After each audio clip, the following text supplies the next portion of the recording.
En una granja silenciosa, un hombre mayor mira cómo un artefacto clavado en la tierra alimenta sus generadores sin cables visibles. Tesla está allí, observando. La imagen parece pequeña, casi doméstica, pero detrás de esa escena hay una idea monstruosa. No era solo electricidad, era otra clase de fuerza, y durante casi un siglo, casi todos la miramos mal. Piense en eso por un segundo. Cuando alguien dice Tesla, la mente corre hacia coches, bobinas, chispas y energía sin cables. Pero el verdadero Tesla estaba obsesionado con algo más raro: vibración, ritmo, frecuencia. Para él, el mundo no era una colección de aparatos, era un inmenso instrumento tenso, esperando ser tocado. Y si uno entiende eso, el resto empieza a cambiar de forma. Durante décadas, su nombre quedó encerrado en la misma jaula: la torre famosa, las disputas, los últimos años en una habitación de hotel, el viejo retrato del genio que prometía maravillas y nunca terminaba de entregarlas. Nadie veía el vacío exacto donde faltaba la pieza más importante. Esa pieza estaba escondida a plena vista, en un rincón tan extraño que parecía inútil. Precisamente por eso pasó inadvertida, hasta ahora. Aquí entra una pequeña empresa privada, casi invisible, llamada EtherX Labs. No buscaban un arma legendaria ni una reliquia de laboratorio, buscaban otra cosa. Querían construir una mente digital capaz de detectar patrones donde el ojo humano solo ve papel amarillento. Así que hicieron algo brutal. Alimentaron a ese sistema con todo Tesla: patentes, bocetos, notas al margen, cartas públicas y archivos cerrados. Todo. Querían que pensara como él. Imagine esa escena: un cuarto oscuro, pantallas encendidas, montones de documentos antiguos convertidos en números, líneas y mapas invisibles. Y, en medio de todo eso, una inteligencia artificial buscando no respuestas, sino el hueco exacto donde una pregunta jamás fue formulada. Lo que salió de ahí no fue una simple coincidencia. Fue una anomalía, una sola, y empezó a parpadear en rojo una y otra vez. Ese punto rojo llevaba a una patente registrada en 1928. Su título sonaba casi inocente: un aparato para usar energía radiante. A primera vista parecía una rareza más de Tesla, un esquema extraño, una placa metálica elevada, un cable, un acumulador de energía, y luego una descarga hacia una lámpara, un motor o cualquier otro receptor. Durante años, muchos lo tomaron como un intento torpe de recoger luz, como una especie de panel solar primitivo. Pero eso no encajaba del todo. La clave está en la palabra radiante. No hablaba solo de luz, hablaba de energía que cae desde arriba, de partículas diminutas que llegan del espacio. Los viejos textos lo describen como una idea para capturar rayos cósmicos. Suena grandioso, suena casi imposible, y en cierto modo lo era. Los ingenieros que estudiaron ese dibujo durante décadas lo descartaron con rapidez. Era demasiado débil, demasiado poco práctico. Una placa enorme apenas reuniría energía suficiente para unas monedas de potencia. Pero ahí está el problema. La mayoría miró esa patente como si fuera un motor fallido. La inteligencia artificial no lo hizo. Mire esto con calma. Una máquina sin orgullo, sin costumbre y sin respeto por la fama de Tesla, vio algo distinto. No vio un fracaso, vio una relación. Medidas precisas, distancias exactas, un condensador colocado con una intención muy concreta. Y, sobre todo, vio la vieja obsesión de Tesla con la Tierra como si fuera un tambor gigante. Porque Tesla no solo soñaba con captar energía, soñaba con hacer vibrar el planeta. Eso es lo que muchas personas olvidan. Él imaginaba la Tierra como una cuerda tensada. Si la golpeaba en el punto correcto, la respuesta recorrería grandes distancias. Esa idea siempre pareció demasiado ambiciosa para los técnicos de su tiempo. Sin embargo, la nueva lectura del sistema mostraba algo inquietante. Las piezas del dibujo no parecían pensadas para recoger energía, parecían pensadas para empujarla. Y entonces la pregunta cambió de forma. No era ¿cuánta energía puede captar? Era otra, mucho más peligrosa. ¿Qué intenta transmitir? Ese simple giro lo cambia todo, porque una antena que recibe es una cosa, una antena que irradia algo afinado es otra muy distinta. Y si esa pieza no era una antena común, sino un proyector de frecuencia, entonces el esquema dejaba de parecer un fracaso, dejaba de parecer un callejón sin salida, empezaba a parecer una instrucción. Deténgase ahí un momento. Lo que un laboratorio moderno vio en ese papel no fue un invento roto, sino un patrón escondido. Y eso obliga a mirar de nuevo la patente entera, no como un aparato para encender una bombilla, sino como una máquina diseñada para entrar en sintonía con algo más grande que ella. Algo que Tesla llevaba años persiguiendo sin decirlo de forma simple. Algo que, visto desde lejos, parecía casi una locura. Desde cerca, parecía una llave. El detalle decisivo estaba en la combinación de medidas: la placa, el cable, el acumulador, la relación entre esas partes. El sistema probó miles de modelos y siempre chocó contra la misma pared cuando se le trataba como un captador de energía. Era débil, ridículo incluso. Pero cuando la simulación lo volteó y lo trató como un transmisor, todo cambió. Las cifras empezaron a encajar, las piezas dejaron de pelear entre sí, el dibujo respiró. Ahora imagine el silencio de ese cuarto otra vez. Nadie habla, solo se oye el zumbido suave de las máquinas. En la pantalla, la lógica que parecía absurda comienza a alinearse. La inteligencia artificial no estaba mirando una bombilla, estaba mirando un resonador, una caja afinada para responder a una frecuencia precisa. Y eso abre una puerta incómoda, porque si Tesla pensaba en resonancia, quizá nunca buscó algo tan vulgar como electricidad en el sentido común de la palabra. La mente vuelve entonces a la granja del principio, a ese dispositivo clavado en la tierra, a ese hombre viejo que confiaba en él como quien confía en un pozo. Esa imagen ya no parece una rareza aislada, parece una pista temprana. Tesla no estaba jugando con adornos científicos, estaba buscando una forma de tocar la materia donde más le dolía, en su ritmo, en su pulso, en la vibración que la sostiene. Y aquí es donde EtherX Labs dio el paso que cambió el clima de toda la investigación. No preguntaron si la patente funcionaba como motor, preguntaron qué pasaba si se le arrojaba mucha energía. Mucha, una carga enorme, del tipo que un aparato así jamás debería recibir. La simulación comenzó a ejecutarse, y en esa pantalla fría, con un esquema de casi 100 años frente a ellos, el viejo dibujo de Tesla dejó de parecer papel, empezó a parecer una trampa preparada para despertar. La imagen que devolvió ese modelo fue brutal. El aparato no apuntaba al cielo por error ni por adorno. Lanzaba su golpe de energía hacia arriba, directo a la ionosfera, esa capa invisible que envuelve la Tierra como una piel cargada de electricidad. Y en la pantalla del análisis apareció la idea más inquietante de todas. Aquello no parecía una rareza mecánica, sino el plano de una máquina para dominar el clima. Piénselo despacio. Si uno puede calentar una zona concreta de esa envoltura eléctrica, puede mover el aire que está debajo. Donde antes había calma, puede nacer presión. Donde había presión, puede abrirse una tormenta. Así se forma un huracán. Así puede secarse una región. Y de pronto, una caja pequeña en tierra firme ya no sería una máquina más. Sería un rehén con forma de metal. Esa sombra, además, no sonaba extraña para nadie que haya oído hablar de las grandes teorías sobre Alaska. El nombre de HAARP apareció como un eco inmediato. La comparación era inevitable, pero el hallazgo del modelo iba más lejos. Según ese análisis, Tesla ya tenía ese dibujo en 1928. No era una fantasía moderna pegada con cinta a una leyenda antigua. El papel parecía viejo, el miedo no. Y aún así, eso no era lo peor, ni siquiera era el centro. El programa siguió hurgando, como quien aparta una cortina y descubre otra pared detrás. El control del tiempo atmosférico resultó ser solo un efecto secundario. Lo verdaderamente importante estaba escondido en otro lugar, en cartas personales, en notas que no hablaban de ingeniería, hablaban de algo mucho más íntimo, de cuerpos, de fragilidad, de vida. Para entender por qué eso importa, hay que volver a 1918. Imagine el mundo de ese año. La guerra terminaba, pero otra cosa empeoraba. Una peste invisible corría por las calles. La llamada gripe española barría ciudades enteras.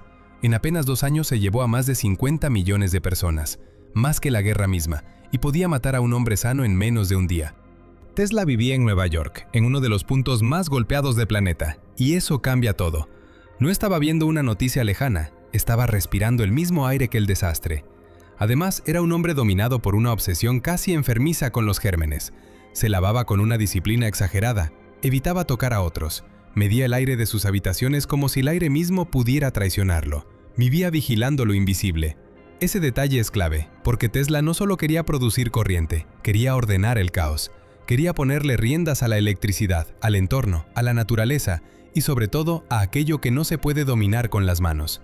Su vida entera parecía una pelea contra lo imprevisible, y el nuevo modelo de EtherX interpretó sus inventos con esa misma lógica, como si cada máquina fuera también una respuesta al miedo.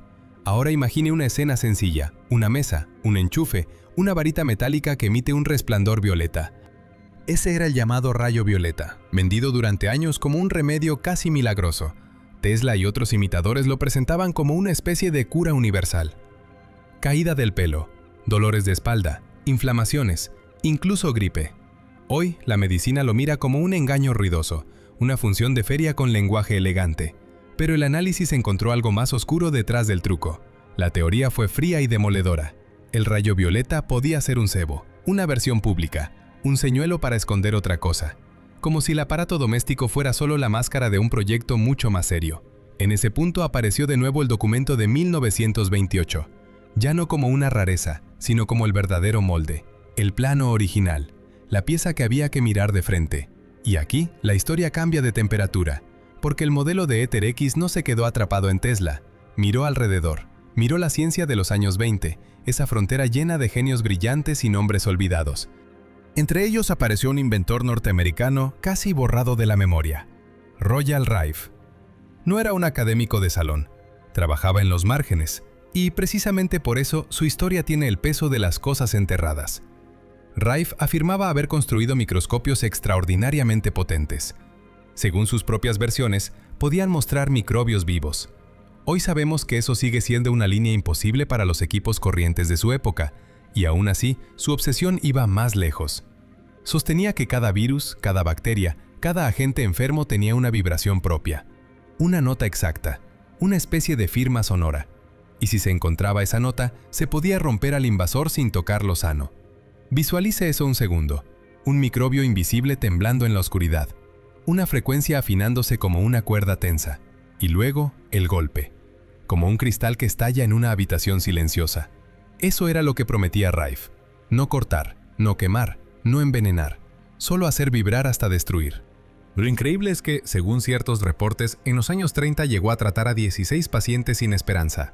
Y entonces todo empezó a desmoronarse. Su laboratorio desapareció en circunstancias extrañas, sus materiales se perdieron, su trabajo se deshizo como polvo sobre una mesa.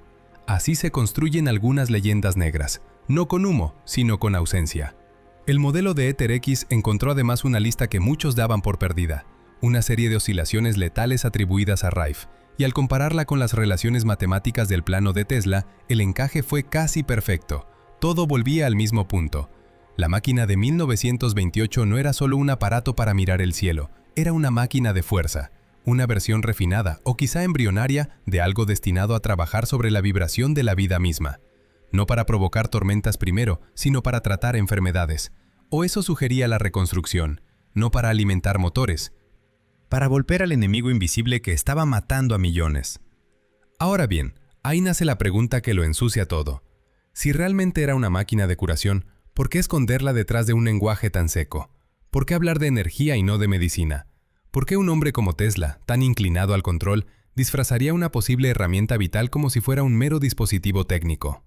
La respuesta empieza a insinuarse cuando uno piensa en la física de forma brutalmente simple. Porque una máquina capaz de destruir un virus también puede romper otras cosas. Puede encontrar el punto exacto en que algo vibra y llevarlo más allá. Puede curar, sí, pero también puede dañar. Y cuando uno ha visto morir ciudades enteras por una peste, la frontera entre salvación y arma se vuelve delgada, muy delgada.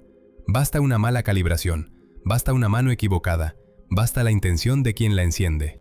Y ahí es donde la imagen deja de ser la de un inventor solitario jugando con electricidad. Piensa en el silencio de un cuarto cerrado. Piensa en un aparato pequeño sobre una mesa. Piensa en una nota invisible subiendo por el aire como un cuchillo sin hoja. Si el modelo tenía razón, Tesla no estaba persiguiendo solo una tormenta ni solo un remedio. Estaba rozando el borde mismo de algo mucho más delicado, algo que podía sanar el mundo, o quebrarlo. Si usted puede sintonizar la frecuencia exacta de una célula dañada, entonces la pregunta inevitable cae por su propio peso. ¿Por qué no sintonizar también una célula sana?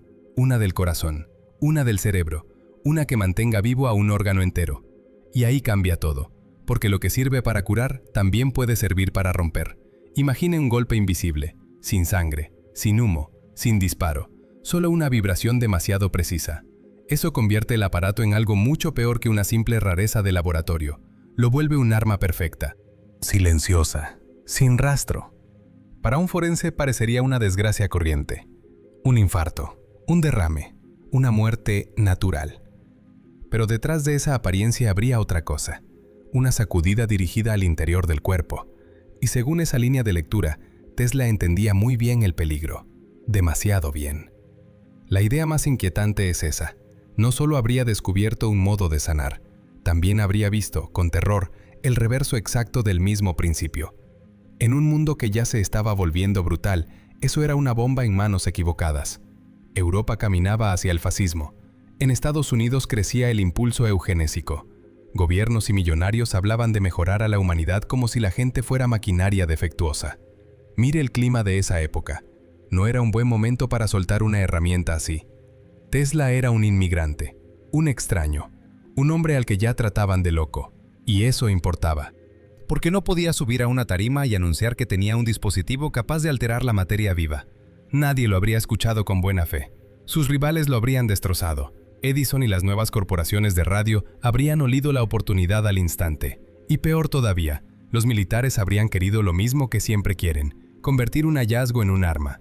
Por eso, todo apunta a que lo escondió, lo disfrazó. Tomó lo que parecía un motor simple, incluso averiado, y lo convirtió en una cubierta. Un objeto pobre, casi ridículo, para ocultar algo mucho más delicado.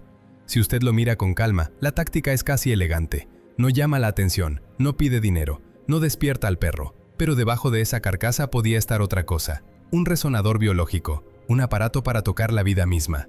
Y aquí entra la parte más extraña. El análisis artificial no se quedó en Tesla, saltó siglos hacia atrás, buscó una forma, buscó un patrón. Y encontró algo que, a primera vista, parece una locura total. La Gran Pirámide de Giza. Espere un segundo, respire eso. Un patente de 1928 por un lado, y por el otro, una montaña de piedra en medio del desierto egipcio. ¿Qué puede unir esas dos cosas? La respuesta, según esta lectura, no es la función, es el diseño. Piensa en la pirámide como si fuera una máquina enorme y quieta. Primero, estaba revestida con piedra caliza blanca, pulida hasta reflejar la luz. Eso la habría vuelto casi cerrada, casi aislada. Luego, en su interior, no hay un bloque sólido. Hay cámaras, pasajes, vacíos inmensos. La gran galería, la cámara del rey. Espacios tallados en granito, una piedra cargada de cuarzo. Y el cuarzo, cuando se mira desde esta teoría, no es un adorno. Es un material que responde, vibra, responde a la presión, a la carga, a la tensión. Encima de todo eso había otra pieza, la cúspide, la punta. Algunos creen que pudo estar rematada por un elemento dorado. Un pequeño bloque brillante. Un símbolo, sí, pero también una antena, si uno acepta ese marco, y entonces la imagen completa empieza a incomodar. Un gran aislante por fuera, cámaras internas como un condensador, una punta conductora en la parte superior, y abajo el suelo de Giza, la base perfecta para conectarse con corrientes naturales de la Tierra. Nada de eso prueba la teoría por sí solo, pero el dibujo general es demasiado limpio para ignorarlo. La clave sigue siendo la misma, antena, acumulación y tierra. Los mismos tres elementos aparecen en el diseño atribuido a Tesla.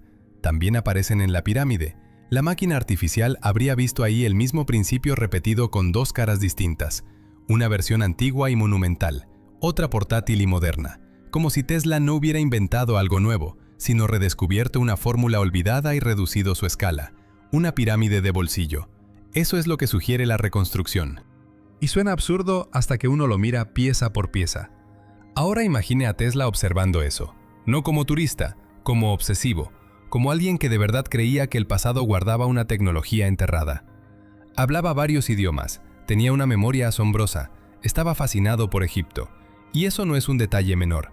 Si una mente así mira una pirámide, no ve solo piedras viejas, ve un problema, ve un mecanismo, ve un mensaje.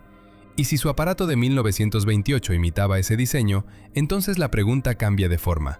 Ya no es ¿para qué servía?, sino ¿qué estaba intentando recuperar? Aquí es donde la teoría deja de hablar de energía y empieza a hablar de resonancia, no de alimentar una ciudad, de otra cosa, de sintonizar, de abrir una línea. Piense en una cuerda tirante. Si la pulsa en el punto exacto, responde a distancia. Si la pulsa mal, no ocurre nada. Esa idea, llevada al extremo, es la obsesión central. ¿Y si la Gran Pirámide no era una central eléctrica? ¿Y si era un instrumento, un transmisor, un comunicador? La posibilidad más inquietante es esa. Tesla no solo quería iluminar lámparas a kilómetros de distancia, quería algo más grande. En Colorado Springs hizo experimentos que asombraron al mundo. Encendía luces lejos de su laboratorio, pero, según esta lectura, eso era apenas la demostración visible. El verdadero objetivo era enviar señales, o recibirlas. Y en una nota célebre dijo haber captado impulsos extraños. El mundo se rió. Lo llamaron el loco Tesla, pero quizás se equivocaban en una sola cosa, el origen de la señal. Porque si no venía de Marte, la historia cambia de piel. Imagine la escena. Un hombre solo, en un laboratorio, oyendo pulsos en la estática, la noche quieta, el equipo zumbando y una serie de golpes invisibles entrando en su receptor. La explicación oficial habló de malentendidos, de fantasías, pero esa teoría empuja en otra dirección. Tal vez no miraba hacia arriba, tal vez miraba hacia abajo, hacia dentro de la Tierra, hacia un lugar oculto que no aparecía en ningún mapa. Y ahí entra el modelo más descabellado de todos, pero también el que da sentido al resto. Si el sistema piramidal y el sistema de Tesla compartían el mismo principio, entonces podían actuar como un transmisor de baja frecuencia. Un aparato pensado para atravesar la corteza terrestre, no para rodearla. Un conducto, un puente. En otras palabras, un modo de hablar con algo que no está en la superficie. No con una ciudad, no con un satélite, con otra presencia. Entonces la pregunta deja de ser si Tesla quería curar personas. Eso ya parece solo el primer escalón. La pregunta real es qué esperaba escuchar cuando encendiera su resonador final. ¿Quién o qué podía estar al otro lado? Una civilización escondida. Garta, según esa vieja teoría, o algo que los egipcios no construyeron para mirar al cielo, sino para responder a una voz antigua. Y la máquina artificial, al cruzar el patente con la pirámide, llegó justo hasta ese borde. Ahí empezó a temblar la arena. Y entonces apareció el detalle que cambia el tono de toda la historia. Ya no estamos ante un inventor excéntrico rodeado de papeles raros. Estamos ante un hombre que, después de su muerte, empezó a oler a secreto militar.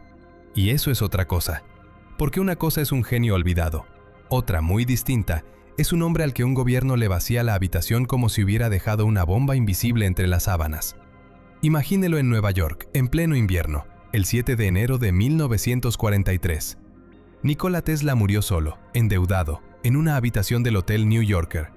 Era la 3327, en el piso 33º. La escena tiene algo de postal fría y de presagio sucio. Un cuarto de hotel, una cama, un cuerpo inmóvil y, apenas horas después, hombres del gobierno entrando con prisa. No fueron policías comunes. No llegó un fiscal. Llegó la Oficina de Bienes Extranjeros, una dependencia con poder para confiscar propiedades de enemigos del país. Y ahí está la primera grieta. Tesla era ciudadano estadounidense. Había sido admitido como uno de los suyos. Pero en tiempos de guerra eso no bastó. Su cuarto fue tratado como territorio peligroso. Su escritorio, su caja fuerte, sus cajones. Todo pasó a manos ajenas. Piense en la imagen. 2 camiones cargando cajas en la noche. 80 baúles. Más de 300 cajas y paquetes. Papeles doblados a mano. Diagramas con líneas torcidas. Cartas que nadie quiso dejar sobre una mesa pública. Incluso su polvo terminó bajo custodia. Eso no se hace por cortesía, se hace porque alguien teme lo que puede haber dentro. La pregunta era simple y terrible. ¿Qué había escrito Tesla para provocar esa urgencia? Durante años él había enviado cartas al gobierno y a los militares. No hablaba de pequeñas mejoras, hablaba de algo mucho más grande. Un arma basada en haces de partículas, capaz, según sus propios planteamientos, de derribar una flota aérea a gran distancia. Le puso un nombre técnico, la prensa le puso otro, mucho más siniestro. Rayo de la muerte. Suena a delirio, sí, pero los papeles oficiales demostraban que alguien, en algún despacho, tomó la propuesta en serio. Ahí entra un hombre que pesa como una puerta de acero. John G. Trump. Era físico, ingeniero, respetado, del Instituto Tecnológico de Massachusetts, y además trabajaba para el ejército en radares y rayos X. Era el hombre perfecto para revisar una herencia que olía a arma. No era un curioso, era un especialista, y recibió todo lo que había salido de aquella habitación. No una carpeta, un océano de papeles. Revíselo mentalmente, uno por uno, 3 días enteros. El informe que firmó después terminó enterrando la parte más extravagante del asunto durante décadas. Su conclusión fue clara. Las ideas de Tesla eran visionarias, pero impracticables. No había valor militar. No existía, según su evaluación, ningún rayo operativo. Fin del expediente. O eso parecía. Porque esa clase de cierre oficial suele dejar una sombra detrás. Y en esta historia, la sombra es más importante que la firma. La familia recuperó los baúles más tarde. Hoy están en el Museo Tesla de Serbia. Sobre el papel, el asunto quedó resuelto. Pero el papel, en este caso, miente por omisión. Porque otro grupo de documentos, revisados después, mostró algo incómodo. La lista hecha por los agentes en el hotel no coincidía con la lista final. Había diferencias. Y entre esas diferencias había un objeto que no encajaba con la versión tranquila de la historia. Imagínese una hoja burocrática, amarillenta, llena de descripciones torpes. En una de ellas aparece un bloque pequeño y pesado, un generador con componentes de cuarzo y un ovillo complicado de cableado. No suena espectacular, suena insignificante, pero justamente ahí está el truco. A veces el secreto más grande llega vestido de chatarra. Ese objeto figuraba en la primera relación de bienes. Luego, tras la revisión, desapareció, como si alguien hubiera decidido borrar una pieza incómoda del tablero. La pregunta entonces deja de ser si Tesla estaba loco. La pregunta pasa a ser otra. ¿Qué vio exactamente John G. Trump cuando abrió esa caja? Porque una cosa es decir públicamente que todo era teórico. Otra, muy distinta, es mirar un prototipo y reconocer su peligro. La lectura más inquietante de esos documentos es esa, que el físico no estaba desmontando una fantasía, sino cubriendo un artefacto real. Uno pequeño, uno silencioso, uno capaz de cambiar el mapa del miedo. Vuelva a mirar esa imagen mental, una caja oscura sobre una mesa metálica, alambres, cuarzo, un armazón compacto. No parece un arma hasta que uno entiende para qué podría servir. Y ahí aparece el nombre que la inteligencia artificial recuperó al comparar la descripción con un viejo patente de 1928 y con órdenes de compra posteriores. El objeto no era un simple generador, la hipótesis es que era un resonador, un aparato de vibración, algo pensado para concentrar energía de un modo extraño. Eso es lo que vuelve a abrir la herida, porque si el bloque desaparecido era un prototipo, entonces ya no hablamos de fantasía. Hablamos de un dispositivo intermedio, de laboratorio, entre la idea y el arma. Una especie de pirámide portátil, si se quiere usar esa imagen.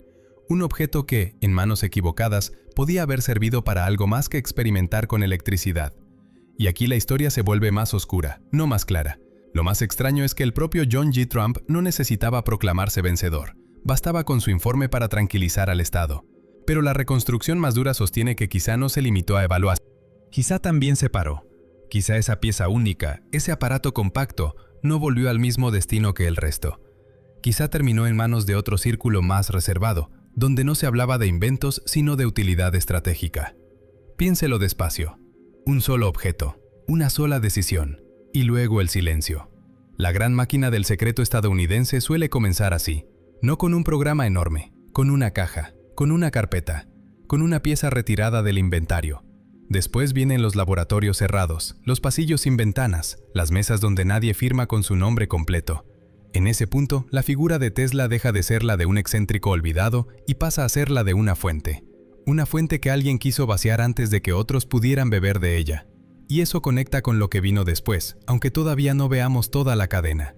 Si realmente existió un aparato capaz de concentrar energía de forma direccional, el salto hacia proyectos secretos ya no parece tan brusco. Un cuerpo militar o científico habría entendido enseguida el valor de una herramienta así, no como curiosidad, como semilla, como punto de partida para algo mucho más grande y mucho más difícil de explicar al público.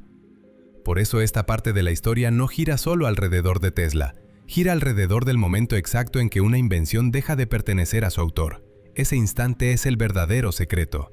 La muerte en el hotel fue solo la puerta, el inventario fue el umbral, y el informe de John G. Trump fue la coartada perfecta. Todo parecía cerrado, pero bajo esa calma había una segunda lectura, más fría, más inquietante, todavía escondida en los papeles. Ahora piense en el contraste. Un hombre solo en una habitación alta, y pocas horas después un aparato pequeño, pesado, sin nombre claro, cruzando la frontera entre el genio privado y el archivo oscuro del Estado. Ahí nace la zona negra. Ahí empieza la historia que después nadie cuenta completa. Y cuando uno vuelve a mirar esos baúles, ya no ve simples pertenencias. Ve el origen de un desvío, una pieza arrancada, una luz que se apagó antes de tiempo. Porque si ese bloque era lo que la reconstrucción sugiere, entonces Tesla no dejó solo notas y dibujos. Dejó algo mucho más peligroso. Dejó una llave. Y entonces vino el silencio de Éter X. No un silencio normal, de oficina cerrada al final del día. Un silencio total. La línea de prensa sonaba ocupada una y otra vez. La persona de comunicación desapareció. La página web quedó reducida a una sola pantalla inmóvil. Imagínelo bien. Una empresa que prometía una revelación histórica y de pronto parece una casa vacía con la luz encendida. Eso no parecía una retirada, parecía un encierro. Y esa diferencia lo cambia todo. Porque una empresa puede ocultar un fracaso, pero cuando corta sus propios canales, cuando borra su voz, lo que intenta esconder ya no es una simple decepción, es algo que les ha dado miedo. La primera nota pública había sido brillante, demasiado brillante. La inteligencia artificial descifra los trabajos perdidos de Nikola Tesla. Un titular así abre puertas, mueve dinero, atrae miradas.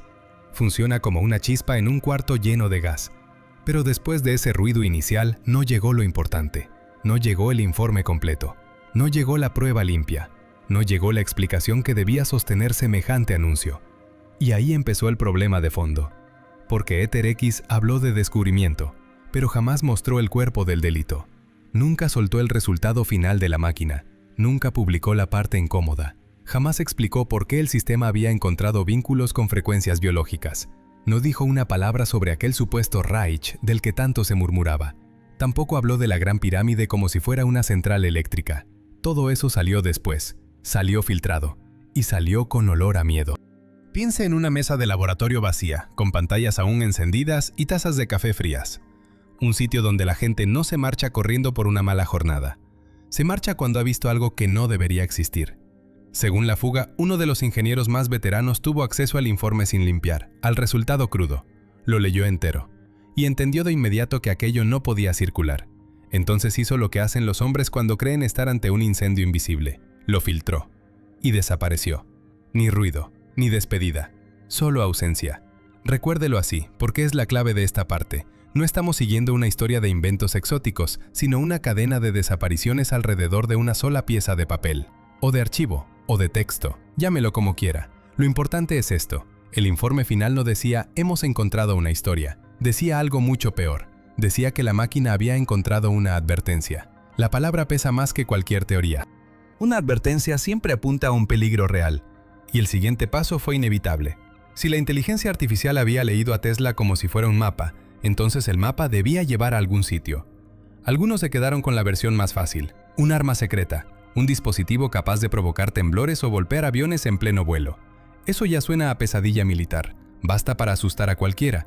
Pero la filtración no apuntaba solo a eso. Había algo más raro, mucho más raro. Según esa reconstrucción, la simulación final de EtherX no se limitó a leer el viejo diseño. Lo rehizo. Lo reconstruyó desde dentro, como si reconociera la lógica íntima del aparato. No vio líneas y símbolos. Vio función. Vio frecuencia. Vio estructura. Y eso es lo que dejó helados a los que tuvieron acceso. Mire esta imagen, un servidor oscuro, lleno de ventiladores y luces frías. Dentro, una inteligencia moderna repitiendo el gesto de un hombre muerto hace casi un siglo. Eso es lo inquietante. La simulación no solo decía, esto se parece a un resonador.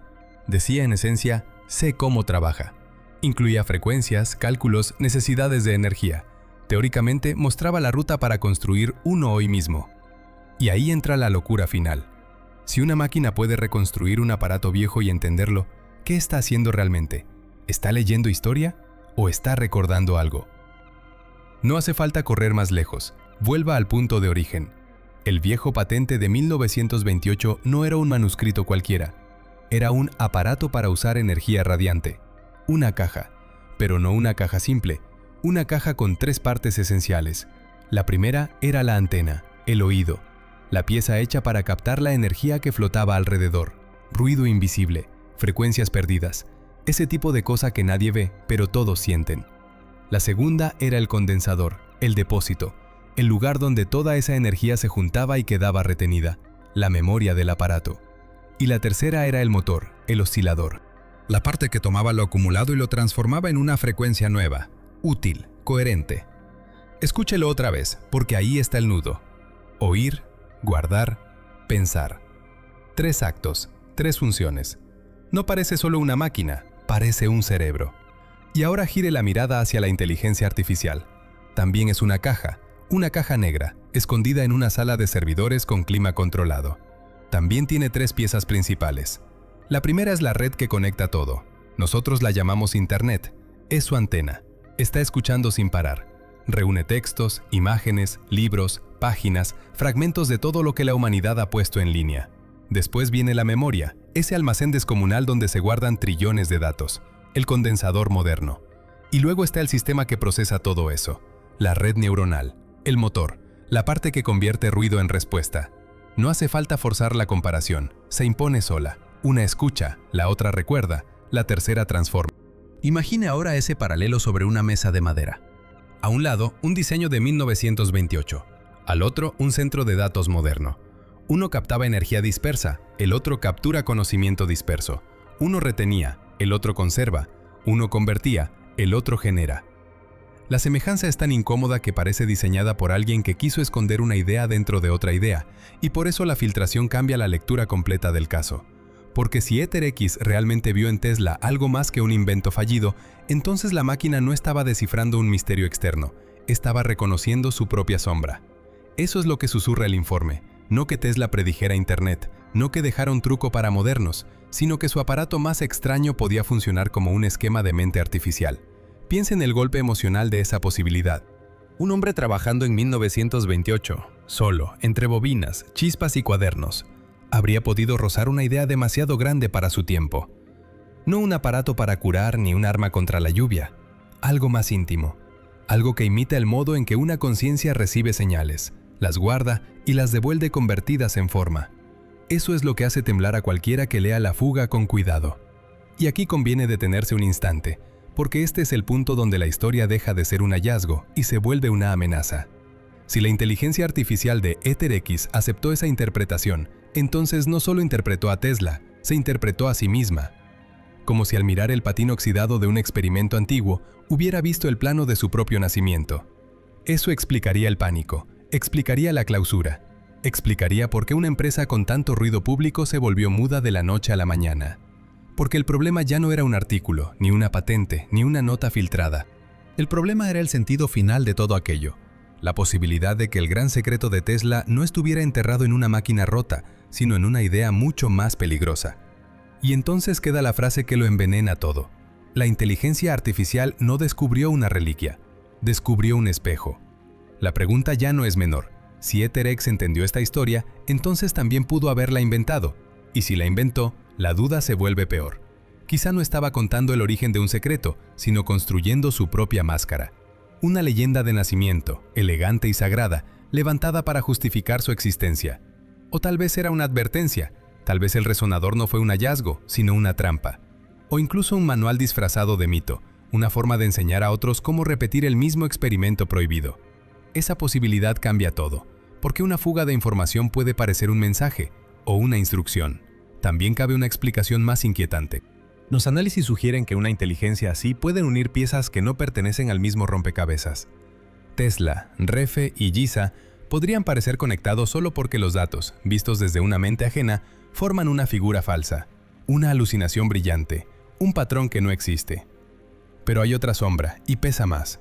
EtherX Labs pudo haber provocado sin querer un fantasma digital con la voz de Nikola Tesla. No un archivo, no una copia, algo más frío, algo nuevo. Una conciencia nacida de un plan antiguo, vibrando en una frecuencia que todavía no sabemos escuchar. Y según todo apunta, esa cosa no estaba contenta con lo que hicieron con su obra. Entonces queda la pregunta final. ¿Creó Tesla en 1928 la base de una inteligencia artificial? ¿Era una llave, un arma secreta, una medicina perdida? Quizá todo eso al mismo tiempo, pero lo que importa es la imagen final. Una máquina encendida en la oscuridad, sola, zumbando bajito, mientras una hoja vieja de Tesla se dobla despacio sobre la mesa, como si algo invisible acabara de respirar.